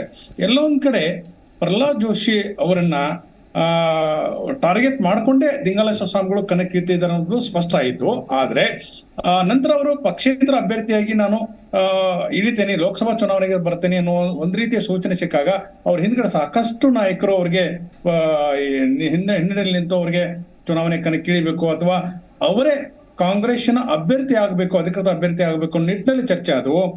ಡಿ.ಕೆ. ಶಿವಕುಮಾರ್ ಒಂದು ಸುಳಿವನ್ನು ಕೊಟ್ಟರು. ನಂತರ ಅದಕ್ಕಿಂತ ಮುಂಚೆ ಸಾಕಷ್ಟು ರೀತಿಯ ರಾಜಕೀಯ ಬೆಳವಣಿಗೆ ಆದವು. ಕೆಲ ಕಾಂಗ್ರೆಸ್ನ ನಾಯಕರೇ, ಶಾಸಕರೇ ಹೈಕಮಾಂಡ್ ಮೇಲೆ, ಕಾಂಗ್ರೆಸ್ನ ಹಿರಿಯ ನಾಯಕರ ಮೇಲೆ ಒತ್ತಡ ತಂದ್ರು, ದಿಂಗಾಲೇಶ್ವರ ಸ್ವಾಮಿಗೆ ಟಿಕೆಟ್ ಕೊಡಬೇಕು, ಯಾಕಂದ್ರೆ ಪ್ರಹ್ಲಾದ್ ಜೋಶಿ ಅವ್ರನ್ನ ಎದುರಿಸಬೇಕಾದ್ರೆ ದಿಂಗಾಲೇಶ್ವರ ಸ್ವಾಮಿ ಒಬ್ಬ ಸೂಕ್ತ ಅಭ್ಯರ್ಥಿ ಅನ್ನೋ ರೀತಿಯಲ್ಲಿ ಒತ್ತಡ ತಂದ್ರು. ಆದ್ರೆ ಸಿದ್ದರಾಮಯ್ಯನವರು, ಮುಖ್ಯಮಂತ್ರಿಯವರು ಏನೋ ತಮ್ಮದೇ ಆದಂತಹ ಸಮುದಾಯದ ಹುಡುಗ ಇದ್ದಾನೆ, ಯುವಕರಿದ್ದಾನೆ, ಅವನಿಗೆ ಟಿಕೆಟ್ ಕೊಟ್ಟಿದ್ದೇವೆ ಆಲ್ರೆಡಿ ಅನ್ನೋ ರೀತಿ ಹೇಳಿದ್ರು. ಆದ್ರೆ ಹಿನ್ನಡೆ ಕೆಲ ನಾಯಕರು ಏನ್ ಮಾಡಿದ್ರು, ದಿಂಗಾಲೇಶ್ವರ ಸ್ವಾಮಿಗೆ ಖಂಡಿತ ಕೊಟ್ಟರೆ ಒಂದ್ ರೀತಿಯ ಇಲ್ಲಿ ಲಿಂಗಾಯತ ಓಟಗಳನ್ನ ಪಡಿಬಹುದು. ಜೊತೆಗೆ ಈ ಏನು ಬಿಜೆಪಿಯಲ್ಲಿ ಇರ್ತಕ್ಕಂಥ ಅಸಮಾಧಾನಗಳಿದ್ದಾವೆ, ಸಾಕಷ್ಟು ಅಸಮಾಧಾನ ಇದ್ದಾರೆ. ಯಾಕಂದ್ರೆ ಜಗದೀಶ್ ಶೆಟ್ಟರ್ ಅವ್ರನ್ನ ಕ್ಷೇತ್ರ ಬಿಟ್ಟು ಬೇರೆ ಕಡೆ ಕಳಿಸಿರೋದು, ಜಗದೀಶ್ ಶೆಟ್ಟರ್ ಮತ್ತು ಪ್ರಹ್ಲಾದ್ ಜೋಶಿ ಮಧ್ಯೆ ಇರತಕ್ಕಂಥ ಸಾಕಷ್ಟು ವೈಮನಸ್ಸು, ಅವರ ಭಿನ್ನ ಅಭಿಪ್ರಾಯ ಸಾಕಷ್ಟು ತಾರಕಕ್ಕೆ ಇರಿತ್ತು. ಎಲ್ಲ ಒಂದ್ ಕಡೆ ಈ ಲಿಂಗಾಯತ್ ಸಮುದಾಯವನ್ನ ಪ್ರಹ್ಲಾದ್ ಜೋಶಿ ಅವರು ತುಳಿತಾ ಇದ್ದಾರೆ, ಅವರ ನಾಯಕರನ್ನ ಬೆಳೆಸ್ಕೊಡ್ತಲ್ಲ. ಯಾಕಂದ್ರೆ ಹಾವೇರಿಯಲ್ಲಿ ಏನಾಯ್ತು, ಮಹೇಶ್ ನಾಲ್ವಾಡ್ ಎಂಬ ಲಿಂಗಾಯತ್ ಏನು ಅವನು ಟಿಕೆಟ್ ಕೊಡಿಸ್ತಾನೆ ಅಂತ ಹೇಳಿ ಅವ್ರಿಗೆ ಅಲ್ಲಿ ಸಾಕಷ್ಟು ಚುನಾವಣೆ ಮುಂಚೆನೆ 5-6 ತಿಂಗಳ ಮುಂಚೆನೆ ಅವ್ರನ್ನ ತಯಾರು ಮಾಡಿದ್ರು, ಸಾಕಷ್ಟು ಕೋಟ್ಯಾಂತರ ರೂಪಾಯಿನ ಕಳೆದುಕೊಂಡ್ರು. ಅನೇಕ ನಾಯಕರನ್ನ ಈ ರೀತಿಯಾಗಿ ತಮ್ಮ ಪ್ರಹ್ಲಾದ್ ಜೋಶಿ ಅವರು ಏನ್ ಮಾಡ್ತಾ ಇದ್ದಾರೆ, ಒಂದ್ ರೀತಿ ಯಾರು ಅವ್ರ ಬೆಳೀತಾರೆ, ಆರ್ಥಿಕವಾಗಿ ಬಲಾಟೆ ಆಗ್ತಾರೆ, ರಾಜಕೀಯವಾಗಿ ಯಾರು ಬಲಾಟೆ ಆಗ್ತಾರೆ, ಅವ್ರನ್ನ ತುಳಿತಕ್ಕಂಥ ಕೆಲಸವನ್ನ ಪ್ರಹ್ಲಾದ್ ಜೋಶಿ ಮಾಡ್ತಾರೆ. ಆದ್ರಿಂದ ಖಂಡಿತವಾಗಲಿಲ್ಲ ಒಂದ್ ಕಡೆ ಪ್ರಹ್ಲಾದ್ ಜೋಶಿ ಅವರು ಇಡೀ ಸಮುದಾಯದ ತುಳಿದ್ರ ಜೊತೆಗೆ ತಮ್ಮ ಸ್ವಜನ ಪಕ್ಷಪಾತ ತಾವು ಬೆಳಿಬೇಕು ಅನ್ನೋ ಕಾರಣಕ್ಕೋಸ್ಕರ ರಾಜಕಾರಣ ಮಾಡ್ತಾರೆ ಎಂಬ ಗಂಭೀರ ಆರೋಪ. ಅದರಲ್ಲಿ ಸಹಜವಾಗಿ ಸಾಕಷ್ಟು ವಿನಯ್ ಕುಲಕರ್ಣಿ ಅವರ ಪ್ರಕರಣದಲ್ಲೇ ಸಾಕಷ್ಟು ಪ್ರಹ್ಲಾದ್ ಜೋಶಿ ಅವರು ಪ್ರಮುಖ ಪಾತ್ರ ವಹಿಸಿದ್ದಾರೆ ಎಂಬ ಬಗ್ಗೆ ಸ್ವತಃ ವಿನಯ್ ಕುಲಕರ್ಣಿ ಅವರೇ ಗಂಭೀರ ಆರೋಪ ಮಾಡಿದ್ದಾರೆ. ಈ ಎಲ್ಲಾ ಬೆಳವಣಿಗೆ ಮಧ್ಯೆ ದಿಂಗಲ ಸ್ವಾಮಿಗಳನ್ನ ಈಗ ಅವ್ರ ಕಣದಲ್ಲಿದ್ದಾರೆ, ಪಕ್ಷೇತರವಾಗಿ ನಾಮಪತ್ರ ಸಲ್ಲಿಸ್ತಾನೆ ಅಂತ ಹೇಳ್ತಾರೆ. ಇನ್ನೂ ಸಹ ಟಿಕೆಟ್ ಬದಲಾವಣೆ ಮಾಡೋ ಚರ್ಚೆ ನಡೀತಾ ಇದೆ. ಅದು ಬಹುತೇಕ ಬಹಳ ಕಡಿಮೆ, ಯಾಕಂದ್ರೆ ಆ ರೀತಿ ಸಾಧ್ಯತೆ ಇಲ್ಲ ಅಂತ ಹೇಳ್ಬೋದು. ಯಾಕಂದ್ರೆ ಸಂತೋಷ್ ಲಾಡ್ ಅದಕ್ಕೆ ಸಹಮತ ಕೊಡ್ತಾ ಇಲ್ಲ. ಯಾಕಂದ್ರೆ ವಿನೋದ್ ಅಸೋಟಿ ಇದ್ರೆ ಮಾತ್ರ ಚುನಾವಣೆ ಮಾಡ್ತಾರೆ ಅನ್ನೋ ರೀತಿಯಲ್ಲಿ ಮಾತನಾಡಿದ್ದಾರೆ ಎಂಬ ಮಾಹಿತಿ ಲಭ್ಯ ಆಗ್ತದೆ. ಅದರಿಂದ ಒಂದ್ ರೀತಿ ಪ್ರಹ್ಲಾದ್ ಜೋಶಿ ಅವರು ಕ್ಷೇತ್ರಕ್ಕೆ ಏನು ಕೆಲವು IIT ಇರ್ಬೋದು, IIT ಇರ್ಬೋದು, ರೈಲ್ವೆ ಇರ್ಬೋದು, ಆದ್ರೆ ಅಷ್ಟೇ ಪ್ರಮಾಣದಲ್ಲಿ ಸಾಕಷ್ಟು ರೀತಿಯ ವಿರೋಧಗಳನ್ನು ಕಟ್ಕೊಂಡಿದ್ದಾರೆ. ಇಲ್ಲಿಯ ಮೂಲಭೂತ ಸೌಕರ್ಯಗಳು ಸರಿಯಾಗಿಲ್ಲ. ಕೇಂದ್ರದಿಂದ ಬರತಕ್ಕಂತ ಈಗಿನ ಅನುದಾನಗಳು ಸಾಕಷ್ಟು ಮಾಡಿದರೆ, ಆದ್ರೆ ಈಗಿನ ಪ್ರಸ್ತುತವಾಗಿ ಸಾಕಷ್ಟು ರೀತಿಯಂತ ಹಿನ್ನಡೆ ಪ್ರಹ್ಲಾದ್ ಜೋಶಿಗೆ ಆಗೋ ಸಾಧ್ಯತೆನೂ ಇದೆ. ಆದ್ರೆ ಎಷ್ಟು ದಿಂಗಲ ಸ್ವಾಮಿಗಳು ಮತಗಳನ್ನು ಪಡಿತಾರೆ ಅನ್ನೋದ್ರ ಬಗ್ಗೆ ಅಲ್ಲಿಯ ಒಂದು ಭವಿಷ್ಯ ನಿಂತಿದೆ. ಎಸ್, ಥ್ಯಾಂಕ್ ಯು ಕಲ್ಮೇಶ್ ನಿಮ್ಮೆಲ್ಲ ಮಾಹಿತಿಗಾಗಿ. ಎಸ್, ಧಾರವಾಡ ಲೋಕಸಭಾ ಕ್ಷೇತ್ರದ ಮತ್ತೊಂದು ಪ್ರಮುಖವಾದಂತಹ ಅಂಶ ಅಂದ್ರೆ ಅದು ಜಾತಿವಾರು ಲೆಕ್ಕಾಚಾರ. ಎಸ್, ಕ್ಷೇತ್ರದಲ್ಲಿ ಮತಗಳ ಸಂಖ್ಯೆ ಎಷ್ಟಿದೆ ಅನ್ನೋದರ ಕುರಿತಾಗಿ ನೀವು ಮಾಹಿತಿಯನ್ನ ಪಡೆದುಕೊಂಡ್ರಿ. ಪುರುಷರ ಮತಗಳ ಸಂಖ್ಯೆ ಇರಬಹುದು, ಮಹಿಳೆಯರದು. ಸೊ ಈಗ ಜಾತಿಯ ಮತಗಳ ಸಂಖ್ಯೆ ಎಷ್ಟೆಷ್ಟಿದೆ ಇಲ್ಲಿ? ಪ್ರಮುಖವಾಗಿ ಧಾರವಾಡದಲ್ಲಿ ಅತಿ ಹೆಚ್ಚು ಮತಗಳ ಸಂಖ್ಯೆ ಇರೋದು ಲಿಂಗಾಯತರದ್ದೇ. ಎಸ್, ಲಿಂಗಾಯತರಲ್ಲಿ 6,20,000 ಮತಗಳಿವೆ. ಎಸ್, 6.20 ಲಕ್ಷ ಲಿಂಗಾಯತ ಮತದಾರರಿದ್ದಾರೆ ಧಾರವಾಡ ಲೋಕಸಭಾ ಕ್ಷೇತ್ರದಲ್ಲಿ. ಹಾಗೆ 3.65 ಲಕ್ಷ ಮುಸ್ಲಿಂ ಮತದಾರರಿದ್ದಾರೆ. 2.60 ಲಕ್ಷ ದಲಿತ ಮತದಾರರಿದ್ದರೆ 1.20 ಲಕ್ಷ ಮರಾಠ ಮತದಾರರಿದ್ದಾರೆ. ಇನ್ನು 85,000 ಬ್ರಾಹ್ಮಣ ಮತದಾರರು, ಇನ್ನಿತರೆ ಜಾತಿಯ ಮತದಾರರು 2 ಲಕ್ಷ ಮಂದಿ ಇದ್ದಾರೆ. ಎಸ್, ಧಾರವಾಡ ಲೋಕಸಭಾ ಕ್ಷೇತ್ರದ ಪ್ರಮುಖವಾದಂತಹ ಅಂಶದ ಕುರಿತಾಗಿ ನೀವು ಮಾಹಿತಿಯನ್ನು ತಿಳಿದುಕೊಳ್ತಾ ಇದ್ದೀರಾ. ಲಿಂಗಾಯತ ಮತದಾರರ ಸಂಖ್ಯೆನೇ ಧಾರವಾಡದಲ್ಲಿ ಅತಿ ಹೆಚ್ಚು ಅಂತಲೇ ಹೇಳಬಹುದು. ಹೀಗಾಗಿ ದಿಂಗಾಲೇಶ್ವರ ಸ್ವಾಮೀಜಿಗಳ ಸ್ಪರ್ಧೆಯಿಂದ ಈ ಮತಗಳೆಲ್ಲವೂ ಕೂಡ ಡಿವೈಡ್ ಆಗಿ ಪ್ರಹ್ಲಾದ್ ಜೋಶಿಗೆ ಹಿನ್ನಡೆ ಆಗುತ್ತಾ, ಕಾಂಗ್ರೆಸ್ಗೆ ಇದು ಪ್ಲಸ್ ಆಗುತ್ತಾ ಅನ್ನೋದು ಇಲ್ಲಿ ಪ್ರಮುಖವಾದಂತಹ ಅಂಶವನ್ನು ನಾವು ಗಮನಿಸಬೇಕು. ಎಸ್, ಲಿಂಗಾಯತರು 6 ಲಕ್ಷ ಇದ್ರೆ ಮುಸ್ಲಿಮರು 3.65, ದಲಿತರು 2.60, ಕುರುಬರು 1.20 ಲಕ್ಷ ಮತದಾರರು, ಹಾಗೆ ಮರಾಠರು 1.20, ಇನ್ನು ಬ್ರಾಹ್ಮಣರು 85,000 ಮತದಾರರಿದ್ದಾರೆ ಧಾರವಾಡ ಲೋಕಸಭಾ ಕ್ಷೇತ್ರದಲ್ಲಿ. ಎಸ್, ಶಶಿಕಾಂತ್ ಸರ್ ಏನು ಹೇಳ್ತೀರಾ? ನೋಡ್ತಾ ಇದ್ದೀರಾ. ಸೊ ಯಾವ್ಯಾವ ಜಾತಿಯ ಮತದಾರರ ಸಂಖ್ಯೆ ಎಷ್ಟೆಷ್ಟಿದೆ ಅಂತ ನಾನು ತಿಳಿಸ್ಕೊಡ್ತಾ ಇದ್ದೆ ವೀಕ್ಷಕರಿಗೆ. ಸೊ ಇಲ್ಲಿ ಲಿಂಗಾಯತರೇ ಪ್ರಬಲರು ಅಂತಲೇ ಹೇಳಬಹುದು, ಬರೋಬ್ಬರಿ 6.5 ಲಕ್ಷ. ಸೊ ಈಗ ನಾನು ಹೇಳ್ತಾ ಇದ್ದೆ ದಿಂಗಾಲೇಶ್ವರ ಸ್ವಾಮೀಜಿಗಳ ಸ್ಪರ್ಧೆಯಿಂದ ಈ 6.5 ಲಕ್ಷ ಮತದಾರರು ಡಿವೈಡ್ ಆಗಿ ಅವ್ರಿಗೇನಾದರೂ ಬರುತ್ತಾ, ಪ್ರಹ್ಲಾದ್ ಜೋಶಿಗೆ ಹಿನ್ನಡೆ ಆಗುತ್ತಾ, ಕಾಂಗ್ರೆಸ್ಗೆ ಪ್ಲಸ್ ಆಗುತ್ತಾ ಅಂತ ಏನು ಹೇಳ್ತೀರಾ? ಈ ಸ್ವಾಮೀಜಿಗಳು ಹೇಳಿದ ತಕ್ಷಣ ಎಲ್ಲ ಲಿಂಗಾಯತರು ಬಂದ್ಬಿಟ್ಟು ಓಟ್ ಹಾಕ್ತಾರೆ ಅನ್ನೋದೆಲ್ಲ ಸುಳ್ಳು ಮಾತದು. ಮತ್ತು ಅವ್ರೇನು ಶಿರಾಟಿ ಅಂತ ಅವ್ರೇನು ದೊಡ್ಡ ಪ್ರಭಾವಶಾಲಿ ಮಠ ಏನಲ್ಲ. ಅದು ಚಿಕ್ಕ ಮಠ, ಇದು ಸಿರಿಗೆರೆ ಹಾಗೇನೋ ಮುರುಘಾ ಮಠದ ಹಾಗೆ ದೊಡ್ಡ ಪ್ರಭಾವಶಾಲಿ ಮಠ ಏನು ಅಲ್ಲ. ಸೊ ಆದ್ದರಿಂದ ಈಗ ಬರೀ ಅದು ಒಂದೇ ಫ್ಯಾಕ್ಟ್ರಿ ಇಲ್ಲಿ ವರ್ಕೌಟ್ ಆಗೋದಿಲ್ಲ. ಇಲ್ಲಿ ಇನ್ನು 2 ಫ್ಯಾಕ್ಟರ್ಸ್ಗಳಿದ್ದಾವೆ. ಒಂದು ಮಹದಾಯಿ ಹೋರಾಟ. ಪ್ರತಿ ಸಾರ್ತಿಯೂ ಜೋಶಿ ಅವರು ಎಲ್ಲರಿಗೂ ಒಂದು ಆಶ್ವಾಸನೆ ಕೊಡ್ತಾ ಇದ್ರು, ನಾನು ಮಹದಾಯಿ ನೀರನ್ನ ತಂದೇ ತರುತ್ತೇನೆ ಅಂತ ಆಶ್ವಾಸನೆ ಕೊಡ್ತಾ ಇದ್ರು. ಮಹದಾಯಿ ನೀರನ್ನ ತರಲಿಕ್ಕೆ ಬೇಕಾದಂತ ಎಲ್ಲ ವ್ಯವಸ್ಥೆಗಳು ಆಗಿದ್ದಾವೆ, ಆಯ್ತಾ. ಅದಕ್ಕೆ ದುಡ್ಡನ್ನು ಮೀಸಲಾಗಿ ಇಟ್ಟಿದ್ದಾರೆ, ಗೋವಾದ ಜೊತೆಗೆ ಮಾತುಕತೆ ಆಡಿದ್ದಾರೆ, ಎಲ್ಲವೂ ಆದರೂ ಅಲ್ಲಿ ಯಾಕೆ ಒಂದೇ ಒಂದು ಸಣ್ಣದಾದಂಥ ಸಮಸ್ಯೆಯಿಂದ ನಿಂತೋಗಿದೆ. ಏನು ಗೊತ್ತಾ ನಿಮಗೆ? ಕೇಂದ್ರ ಸರ್ಕಾರದ ಪರಿಸರ ಇಲಾಖೆ ಅಂತಿದೆ ಅಲ್ವಾ, ಅಲ್ಲಿಂದ ಒಂದು ಅನುಮತಿ ಬೇಕಾಗಿದೆ ಅಷ್ಟೇ. ಆ ಅನುಮತಿಯನ್ನು ಯಾರ್ದು ಒದಗಿಸ್ಕೊಡ್ಬೇಕು? ಕೇಂದ್ರ ಸರ್ಕಾರವನ್ನ ಪ್ರತಿನಿಧಿಸ್ತಕ್ಕಂಥ ಇಲ್ಲಿರ್ತಕ್ಕಂಥ MP ಗಳು, ಸಚಿವರಲ್ವಾ, ಅವರೇ ಪ್ರಹ್ಲಾದ್ ಜೋಶಿ ಅವರಲ್ವಾ. ಪ್ರತಿ ಸರ್ತಿಯೂ ಆಶ್ವಾಸನೆಯನ್ನು ಕೊಡ್ತಾ ಬಂದಿದ್ದಾರೆ, ಇಲ್ಲ ನಾವು ನೀರು ತರ್ತೇನೆ, ಧಾರವಾಡಕ್ಕೆ ಮಹದಾಯಿ ನೀರು ತರ್ತೇನೆ ಅಂತ ಹೇಳ್ಬಿಟ್ಟು ಅಲ್ಲಿ ದೊಡ್ಡ ಹೋರಾಟಗಳೇ ಆಗಿದಾವೆ ಅದಕ್ಕಾಗಿ. ಸೊ ಆದ್ರೂ ಸಹಿತ ಇವತ್ತಿನವರೆಗೂ ಸಹಿತ ಒಂದು ಸಣ್ಣದಂತ ಟೆಕ್ನಿಕಲ್ ಪ್ರಾಬ್ಲಮ್ ಅನ್ನು ಸಾಲ್ವ್ ಮಾಡಕ್ ಆಗ್ತಾ ಇಲ್ಲ, ಇವರಿಗೆ ಮಾಡಿಲ್ಲ. ಅದಕ್ಕೆ ಮೊನ್ನೆ ಇತ್ತೀಚೆಗೆ ಮಹದಾಯಿ ಹೋರಾಟದ ಎಲ್ಲರೂ ಸಹಿತ ಒಂದು ಕಡೆ ಸಭೆ ಸೇರಿದ್ದಾರೆ. ಸಭೆ ಸೇರಿಸಿ ಈ ಸಾರ್ತಿ ಇವರಿಗೆ ಬುದ್ಧಿ ಕಲಿಸಬೇಕು, ನಮಗೆ ಸುಳ್ಳು ಭರವಸೆಯನ್ನು ಕೊಟ್ಟಿದ್ದಾರೆ, ಆದ್ದರಿಂದ ನಾವೆಲ್ಲರೂ ಸೇರಿ ಕಾಂಗ್ರೆಸ್ಸಿಗೆ ಸಪೋರ್ಟ್ ಮಾಡೋದು ಅಂತ. ಇದರಿಂದಾಗಿ ಅಲ್ಲಿ ರೈತ ಸಮುದಾಯ ಏನಿದೆ ಅಲ್ವಾ, ಅದು ಎಲ್ಲವೂ ಸಹಿತ ಈ ಸಾರ್ತಿ ಬಿಜೆಪಿಯಿಂದ ಪ್ರಹ್ಲಾದ್ ಜೋಶಿಯಿಂದ ದೂರ ಆಗ್ತಾ ಇದೆ. ಇನ್ನೊಂದು 2ನೇ ಸಮಸ್ಯೆ ಅಲ್ಲಿ ಲಿಂಗಾಯತರದು ಅಂತಂದ್ರೆ ಮೀಸಲಾತಿ. ಆ ಮೀಸಲಾತಿ ಹೋರಾಟಕ್ಕೆ ಇವರು ಬೆಂಬಲ ಕೊಟ್ಟಿಲ್ಲ, ನಮಗೆ ಮೀಸಲಾತಿ ಒದಗಿಸಿಕೊಡೋದಕ್ಕೆ ಪ್ರಯತ್ನ ಮಾಡಿಲ್ಲ ಅಂತ ಅಸಮಾಧಾನ ಎಲ್ಲಾ ಲಿಂಗಾಯತರಲ್ಲಿ ಇದೆ. ಪಂಚಮಸಾಲಿ ಲಿಂಗಾಯತರಾಗಿರ್ಬಹುದು, ಅವರು ಒಂದು ದೊಡ್ಡ ಹೋರಾಟವನ್ನೇ ಮಾಡಿದ್ರು. ಸೊ ಇವ್ರು ಯಾಕೋ ನಮಗೆ ಮಾಡಿಕೊಡ್ತಾ ಇಲ್ಲ. ಇನ್ನೇನು ಕೊನೆಯ ಹಂತದಲ್ಲಿ ಕೆಳಗಡೆ ಇಳಿಬೇಕು ಅನ್ನುವಂಥ ಸಂದರ್ಭದಲ್ಲಿ ಬೊಮ್ಮಾಯಿಯವರು ಅದನ್ನ 2B ಅಂತ ಹೇಳ್ಬಿಟ್ಟು ಏನೋ ಕನ್ಫ್ಯೂಸ್ ಮಾಡಿ ಇಟ್ಬಿಟ್ರು. ಅದು ಈಗಾಗಲೇ ಎಲ್ಲ ಲಿಂಗಾಯತರಲ್ಲಿ ಅಸಮಾಧಾನವನ್ನು ತಂದಿದೆ. ಸೊ ಇದರಿಂದಾಗಿ ಲಿಂಗಾಯತ ಸಮುದಾಯ ಇದೆ ಅಲ್ವಾ,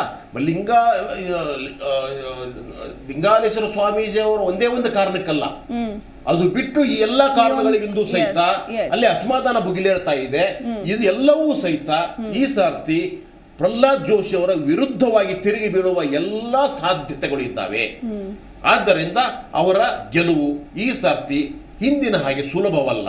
ನಿಜ, ಖಂಡಿತ. ಎಸ್, ಈಗ ನನ್ನ ಜೊತೆ ನಮ್ಮ ಪ್ರತಿನಿಧಿ ವಿಠಲ್ ಕರಡಿಗುಡ್ಡ ಲೈವ್ ನಲ್ಲಿ ಜಾಯ್ನ್ ಆಗಿದ್ದಾರೆ. ಎಸ್ ವಿಠಲ್, ಯಾವ ರೀತಿ ನಡೀತಾ ಇದೆ ಲೋಕಸಭಾ ಚುನಾವಣೆಯ ಕಸರತ್ತು? ಅಭ್ಯರ್ಥಿಗಳು ಯಾವ ರೀತಿ ಪ್ರಚಾರದಲ್ಲಿ ತೊಡಗಿಕೊಂಡಿದ್ದಾರೆ?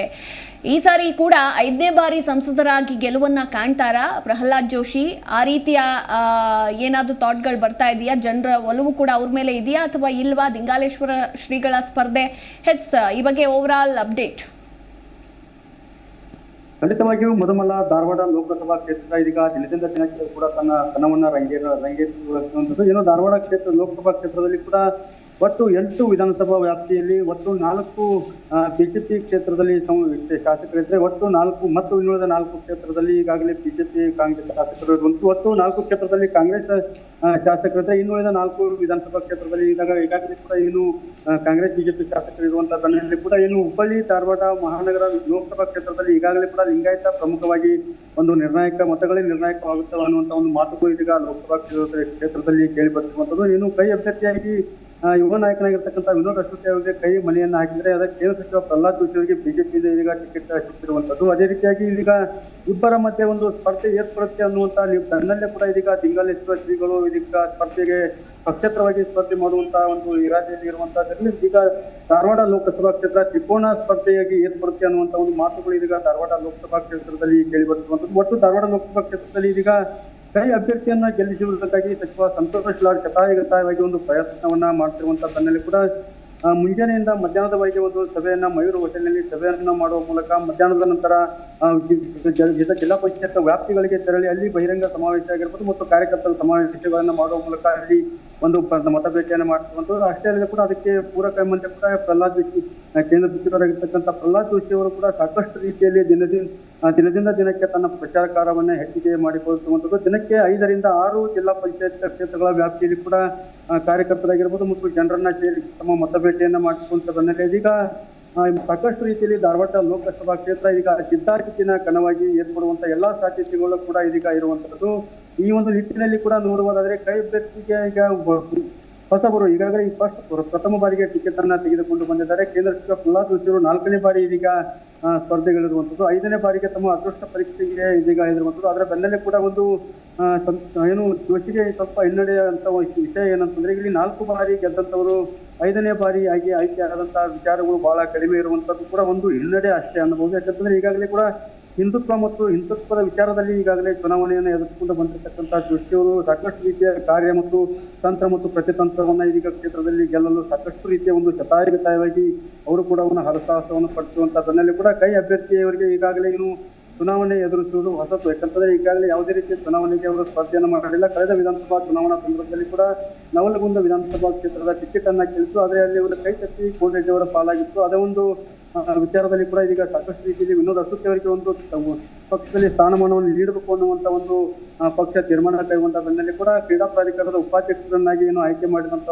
ಸಂದರ್ಭದಲ್ಲಿ ಕಳೆದ 2 ತಿಂಗಳಲ್ಲಿ ಕ್ರೀಡಾ ಅಧ್ಯಕ್ಷರನ್ನಾಗಿ ಪ್ರಾಧಿಕಾರದ ಉಪಾಧ್ಯಕ್ಷರನ್ನಾಗಿ ಆಯ್ಕೆ ಮಾಡಿತ್ತು. ಆದ ನಂತರ ಇವರಿಗೆ ಏನು ಲೋಕಸಭಾ ಕ್ಷೇತ್ರದ ಟಿಕೆಟ್ ನೀಡಿರ್ತಕ್ಕಂಥ ಬೆನ್ನಲ್ಲೇ ಯುವ ನಾಯಕನಿಗೆ ಧಾರವಾಡ ಲೋಕಸಭಾ ಕ್ಷೇತ್ರದ ಮತದಾರರು ಹಿಡಿತಾರೋ ಅಥವಾ 5ನೇ ಬಾರಿಗೆ ಏನು ಕೇಂದ್ರ ಸಚಿವ ಪ್ರಹ್ಲಾದ್ ಜೋಶಿ ಅವರನ್ನೇ ಆಯ್ಕೆ ಮಾಡ್ತಾರ ಅನ್ನುವಂತ ಒಂದು ಪ್ರಶ್ನೆ ಇದೀಗ ಕ್ಷೇತ್ರದಲ್ಲಿ ಮೂಡಿರುವಂಥದ್ದು. ಅಷ್ಟೇ ಅಲ್ಲದೆ ಕೂಡ ಇದೀಗ ಲಿಂಗಾಲೇಶ್ವರ ಸ್ವಾಮಿಗಳು ಕೂಡ ಇದೀಗ ಕನ್ನಡದಲ್ಲಿ ಕೂಡ ಒಂದು ತಮ್ಮ ಪ್ರತಿಷ್ಠೆಯನ್ನ ಈಗಾಗಲೇ ಕೇಂದ್ರ ಸಚಿವ ಪ್ರಹ್ಲಾದ್ ಜೋಶಿ ಅವರ ವಿರುದ್ಧ ಈಗ ಸಾಕಷ್ಟು ಬಾರಿ ಒಂದು ಆರೋಪ ಪ್ರತ್ಯಾರೋಪಗಳನ್ನ ಮಾಡಿಕೊಂಡು ಬಂದಿರತಕ್ಕಂತಹ ಲಿಂಗಾಲೇಶ್ವರ ಸ್ವಾಮಿಗಳು ಕೂಡ ಇದೀಗ ಕನ್ನಡದಲ್ಲಿ ಪಕ್ಷೇತರರಾಗಿ ಸ್ಪರ್ಧೆ ಮಾಡ್ತೀನಿ ಅನ್ನುವಂಥ ಒಂದು ಮಾತುಗಳು ಇದೀಗ ಹೇಳಿರುವಂಥದ್ದು. ಈ ಬೆನ್ನಲ್ಲೇ ಕೂಡ ಇದೀಗ ಧಾರವಾಡ ಲೋಕಸಭಾ ಕ್ಷೇತ್ರ ತ್ರಿಕೋನ ಸ್ಪರ್ಧೆಯಾಗಿ ಏರ್ಪಡುವಂತ ಒಂದು ಸಾಧ್ಯತೆ ಕೂಡ ಇದೀಗ ಎಸ್ ವಿಠಲ್ ಹಾಗೆ ಲೈವ್ ನಲ್ಲಿರಿ, ನಾನು ಮತ್ತೊಮ್ಮೆ ಸಂಪರ್ಕ ಮಾಡ್ತೀನಿ. ಎಸ್ ವೀಕ್ಷಕರೇ, ಇದೀಗ ಧಾರವಾಡ ಲೋಕಸಭಾ ಕ್ಷೇತ್ರದ ಗೆಲುವಿನ ಪರಿಚಯವನ್ನ ನಾವು ನಿಮಗೆ ಮಾಡ್ಕೊಡ್ತೀವಿ. ಎಸ್, ಗೆಲುವಿನ ಚರಿತ್ರೆ ಹೇಗಿದೆ ಈ ಕ್ಷೇತ್ರದಲ್ಲಿ? ಮೊದಲು ಕಾಂಗ್ರೆಸ್ ಬಂತು ಅಖಾಡಕ್ಕೆ,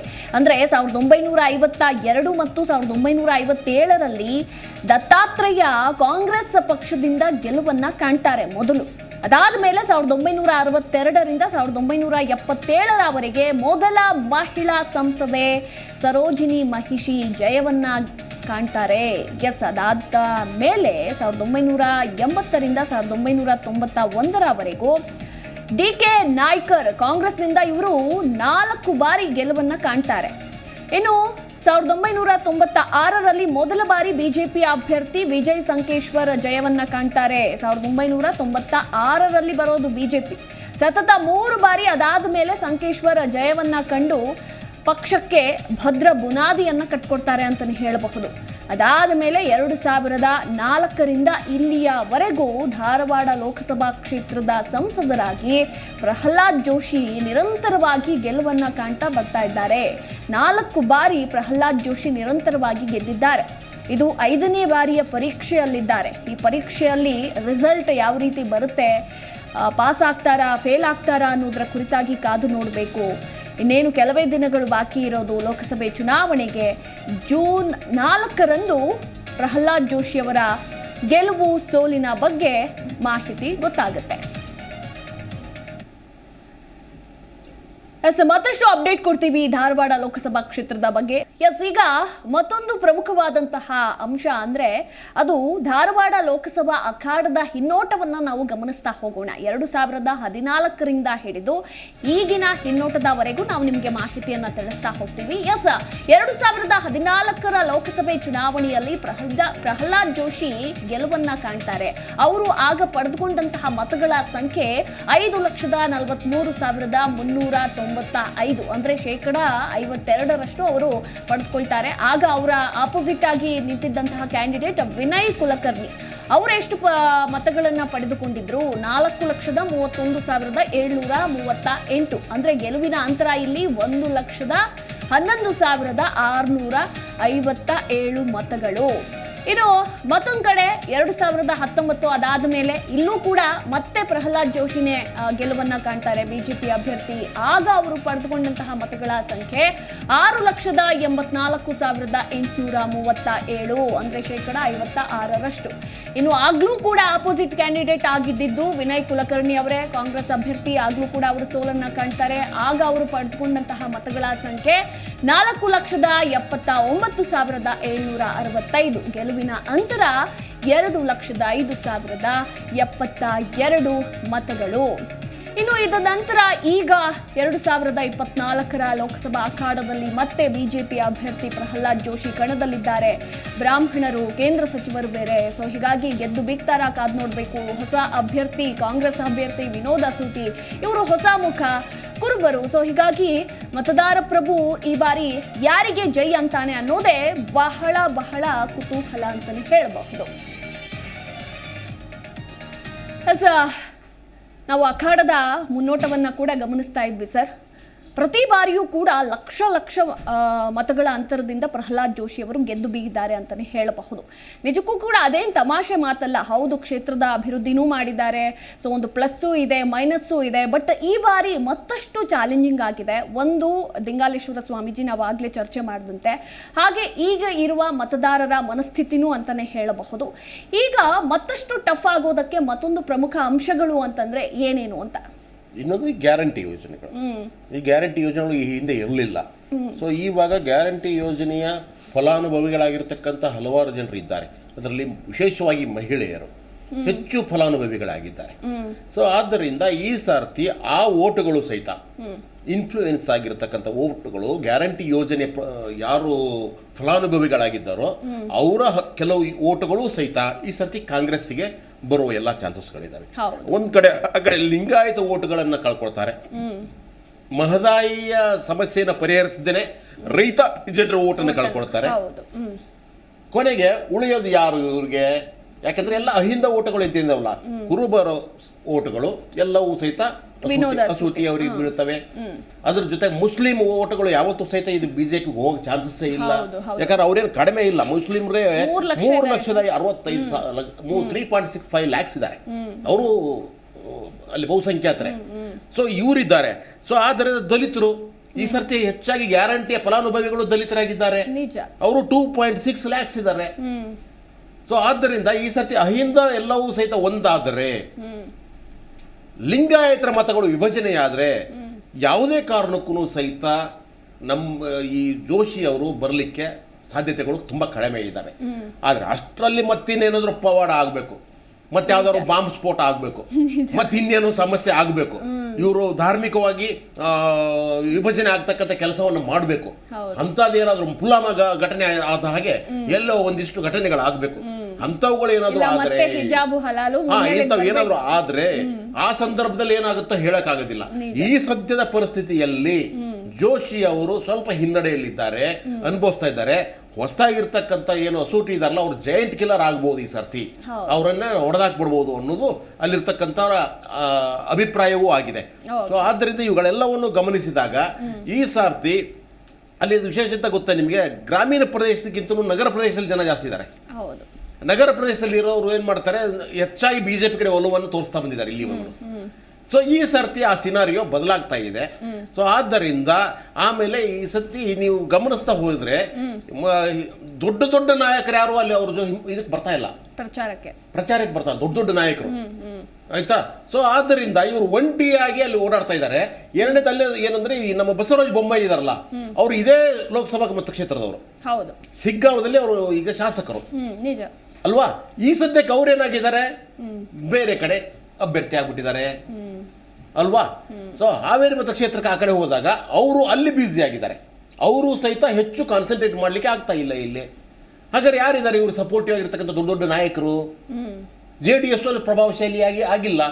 ಕುಮಾರಸ್ವಾಮಿ ತಮ್ಮ 3 ಕ್ಯಾಂಡಿಡೇಟ್ಗೂ ಪ್ಲಸ್ ಇನ್ನೊಂದು ಕ್ಯಾಂಡಿಡೇಟ್ ಇದ್ರ ಮೇಲೆ ಹೆಚ್ಚು ಕಾನ್ಸಂಟ್ರೇಟ್ ಮಾಡಿದ್ದಾರೆ. ಸೊ ಆದ್ದರಿಂದ ಇವರಿಗೆ ಬಾಹ್ಯ ಬೆಂಬಲವೂ ಸಿಗ್ತಾ ಇಲ್ಲ. ಸೊ ಆದ್ದರಿಂದ ಏನು ಮಾಡಬೇಕು ಅನ್ನೋದು ಪ್ರಾಬ್ಲಮ್ಸ್ ಆಗಿದೆ. ಅದಕ್ಕೆ ಇವಾಗ ದಿನ ಬೆಳಗ್ಗೆ ಹೊತ್ತಲ್ಲಿ ಸ್ವಾಮೀಜಿಗಳನ್ನ ಮೀಟ್ ಮಾಡ್ತಾರೆ, ರಾತ್ರಿ ಹೊತ್ತಲ್ಲಿ ಗುಪ್ತವಾಗಿ ಬೇರೆ ಬೇರೆ ಸ್ವಾಮೀಜಿಗಳನ್ನ ಮೀಟ್ ಮಾಡ್ತಾ ಇದ್ದಾರೆ. ಈ ರೀತಿಯಾಗಿ he is concentrating on Lingayat votes ಅಷ್ಟೇ. ಅವುಗಳು ಬಂದ್ರೆ ನಾನು ಗೆಲ್ತೀನಿ ಅಂತ, ಬರದೇ ಇದ್ರೆ ಸೋಲೋದು ಗ್ಯಾರಂಟಿ ಅಂತ. ವಿಠಲ್, ಈಗ ಕೊನೆಯದಾಗಿ ಈಗ ಪ್ರಹ್ಲಾದ್ ಜೋಶಿ ಅವರು ಕೂಡ ಪ್ರಬಲ ಅಭ್ಯರ್ಥಿ ಅಂತಾನೆ ಹೇಳಬಹುದು. 5ನೇ ಬಾರಿ ಅಖಾಡದಲ್ಲಿ ಧುಮುಕಿದ್ದಾರೆ. ಹಾಗೆ ಮೊದಲ ಬಾರಿ ಧುಮುಕಿರುವಂತಹ ವಿನೋದ್ ಅಸೋಟಿ ಅವರು ಎಲ್ಲೋ ಕಣ್ಮರೆ ಆಗ್ಬಿಟ್ಟಿದ್ದಾರೆ ಅಂತ ಮಾತುಗಳು ಕೇಳಿ ಬರ್ತಾ ಇದೆ. ಸೊ ಇದುವರೆಗೂ ಕೂಡ ಪ್ರಹ್ಲಾದ್ ಜೋಶಿ ವಿರುದ್ಧ ಒಂದು ಹೇಳಿಕೆ ಕೂಡ ಕೊಟ್ಟಿಲ್ಲ. ಎಲ್ಲೋ ಒಂದ್ ಕಡೆ ರಾಜಕೀಯ ತಂತ್ರ ಪ್ರತಿತಂತ್ರಗಳನ್ನ ಅರಿಯದೆ ಅವರು ಲೋಕಸಭಾ ಅಖಾಡಕ್ಕೆ ಧುಮುಕ್ಬಿಟ್ರ, ಅಥವಾ ಅವರ ಅಬ್ಬರದ ಪ್ರಚಾರ ಯಾವ ರೀತಿ ಇದೆ? ಕೊನೆಯದಾಗಿ ಏನ್ ಹೇಳ್ತೀರಾ? ಮಧು, ಈಗಾಗಲೇ ಏನು ಕಾಂಗ್ರೆಸ್ ಅಭ್ಯರ್ಥಿ ಬಗ್ಗೆ ಹೇಳ್ಬೇಕಂತಂದ್ರೆ ಯುವ ನಾಯಕ ಆಗಿ ಯುವ ಮತಗಳನ್ನ ಸೆಳೆಯಬೇಕು ಅನ್ನುವಂತ ಒಂದು ನಿಟ್ಟಿನಲ್ಲಿ ಕೂಡ ಕಾಂಗ್ರೆಸ್ ಈಗ ಅವರನ್ನ ಅಭ್ಯರ್ಥಿಯಾಗಿ ಮಾಡಿರುವಂತದ್ದು. ಏನು ಯುವ ನಾಯಕ ಮತ್ತು ಕ್ರೀಡಾ ಪ್ರಾಧಿಕಾರದ ಉಪಾಧ್ಯಕ್ಷನಾಗಿ ಒಂದು ನಿಗಮ ಮಂಡಳಿಗೆ ಅವರನ್ನ ಆಯ್ಕೆ ಮಾಡಿರುವಂತ ಬೆನ್ನಲ್ಲೇ ಇನ್ನು ಚುನಾವಣೆಗೆ ಸ್ಪರ್ಧೆ ಮಾಡುವಂತೆ ಹೈಕಮಾಂಡ್ ಸೂಚನೆಯನ್ನ ಮಾಡಿರ್ತಕ್ಕಂಥ ಬೆನ್ನಲ್ಲಿ ಕೂಡ ಏನು ಕಾರ್ಯತಂತ್ರ ಮತ್ತು ಪ್ರತಿತಂತ್ರಗಳನ್ನ ಹೆಣೆಯುವಲ್ಲಿ ಕೂಡ ಒಂದು ಸ್ವಲ್ಪ ಹಿನ್ನಡೆ ಈಗಾಗಲೇ ಏನು ಅಸೂತಿಯವರಿಗೆ ಆಗ್ತಿರುವಂಥದ್ದು. ಅದಷ್ಟೇ ಕೂಡ ಏನು ಮಯೂರ ರೆಸಾರ್ಟ್ ನಲ್ಲಿಯೇ ಕೂಡ ಕುಂತು ಮಧ್ಯಾಹ್ನದವರೆಗೆ ಸಭೆಯನ್ನ ಮಾಡಿ ವಿವಿಧ ಪ್ರಮುಖರ ಸಭೆ ಆಗಿರ್ಬೋದು ಮತ್ತು ಕಾರ್ಯಕರ್ತರ ಸಭೆ ಆಗಿರ್ಬೋದು, ಆ ಸಭೆಯಲ್ಲಿ ಕೂಡ ಅಲ್ಲೇ ಒಂದು ಕಾಲಹರಣ ಮಾಡ್ತಾರೆ ಅನ್ನುವಂಥ ಒಂದು ಮಾತುಗಳು ಕೂಡ ಇದೀಗ ಕ್ಷೇತ್ರದಲ್ಲಿ ಕೇಳಿ ಬರುವಂಥದ್ದು. ಅಷ್ಟೇ ಅಲ್ಲದೆ ಕೂಡ ಸೀಮಿತ ಏನು ನವಲಗುಂದ ವಿಧಾನಸಭಾ ಕ್ಷೇತ್ರಕ್ಕೆ ಮಾತ್ರ ಸೀಮಿತ, ಇನ್ನು ಉಳಿದ 7 ವಿಧಾನಸಭಾ ವ್ಯಾಪ್ತಿಗೆ ಅವರ ಮುಖಪರಿಚಯವೇ ಇಲ್ಲ ಅನ್ನುವಂಥ ಒಂದು ಆರೋಪ ಕೂಡ ಇದೀಗ ಅಸೂತಿಯವರ ಮೇಲಿರುವಂಥದ್ದು. ಹೀಗಾಗಿ ಎಲ್ಲ ಒಂದ್ ಕಡೆ ಕಾಂಗ್ರೆಸ್ ಗ್ಯಾರಂಟಿ ಯೋಜನೆಗಳನ್ನ ಇವ್ರನ್ನ ಕೈ ಹಿಡಿತಾ, ಅಥವಾ ಏನು ಯಾವುದೇ ರೀತಿಯಲ್ಲಿ ಕಾಂಗ್ರೆಸ್ ಗ್ಯಾರಂಟಿ ಯೋಜನೆಗಳನ್ನ ಇವ್ರನ್ನ ಕೈ ಹಿಡಿತಾವ, ಅಥವಾ ಯಾವುದೇ